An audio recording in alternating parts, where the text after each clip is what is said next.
क्या आपको पता है दुनिया की आग जहन्नुम की आग से डरती है। जब आग आग से डर रही है तो वो जहन्नुम की आग कितनी खतरनाक होगी जिससे हमें डरने की ज़रूरत है। आप अलैहिस्सलाम ने हदीस के अंदर फरमाया कि जब जहन्नुम की आग दुनिया पर लाई गई तो वो 70वां हिस्सा है, यानी 70 दर्जे उसको कम करके दुनिया के अंदर भेजा गया।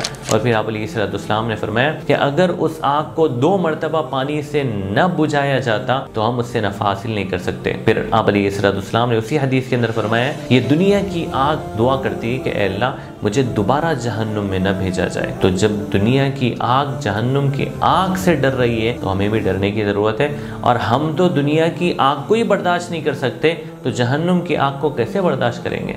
इसलिए उस आग को याद रखना है, गुनाहों से अपने आप को बचाना है ताकि हम आग से बचे रहें। इब्न माजा हदीस नंबर 4318।